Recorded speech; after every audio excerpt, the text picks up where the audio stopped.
Jack Malik, Himesh Patel, has been aspiring to reach musical success for a while now. Jack also works a part-time job at a superstore, but for him, it's a dead end. His manager and best friend, Ellie Appleton, Lily James, books him a gig at a music festival in a tent. The film stars Joel Fry, Ellie Chappell, Harry Michelle, Sophia DiMartino, and Lucy. The film is set in a small tent, with very few people actually paying any mind to Jack. Jack wakes up in the hospital to find Ellie next to him. He is okay, but his two front teeth have been knocked out. Ellie later takes Jack to Nick and Carol's home, where Rocky is staying for the time being. Ellie gifts Jack with a new guitar since his other one got wrecked in the accident. He starts to play the song Yesterday. Everyone thinks it's beautiful and that he wrote it, but he says it was written by Paul McCartney. In an alternate universe, Jack remembers all the Beatles songs, but worries that he would be doing something wrong by making it sound like he wrote them despite getting away with it. He makes notes and columns on every song of his that he knows all the lyrics to. After several unsuccessful shows with the Beatles songs, Jack gets the attention of a recording producer named Gavin,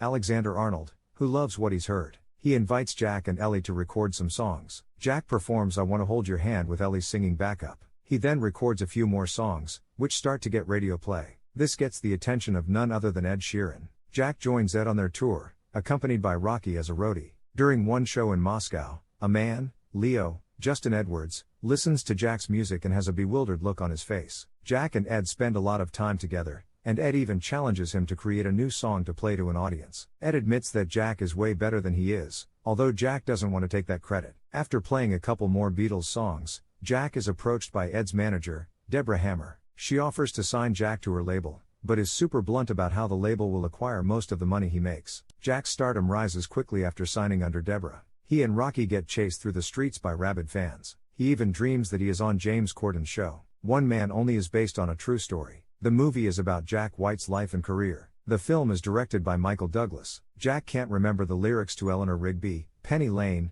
and Strawberry Fields Forever. He and Rocky travel to Liverpool for inspiration by visiting the sites that the songs are named after. A woman named Liz, Sarah Lancashire, spots the two and watches them suspiciously. While in England, Jack is visited by Ellie. The two later go to his room and start to kiss. Ellie feels awkward about it since they are giving in to their mutual feelings. The next day, he tries to catch her as she heads back. Jack returns to keep performing. He later receives a call from Ellie, saying she has started seeing Gavin, and she wanted to let him know before he found out from someone else. Leo and Liz are the only other two people besides Jack in this alternate universe who still remember the Beatles. Jack takes an address from Liz and directed to the home of none other than the still living John Lennon, Robert Carlyle. Since Lennon is not a musician/composer in this alternate world, he has been able to live to age 78. Jack asks to hug Lennon, and although he thinks he's a weirdo, he allows it. Jack confesses his feelings for Ellie, and that the songs were written by a non-existent group called the Beatles. He no longer wants to take credit for the songs or receive any money for it, so he has Rocky upload all of the songs online for free. Jack and Ellie get married and have a son and daughter. Even with his fame gone, Jack has found a greater success in his personal life. As a school teacher, later on, Jack is seen at a school teaching kids other Beatles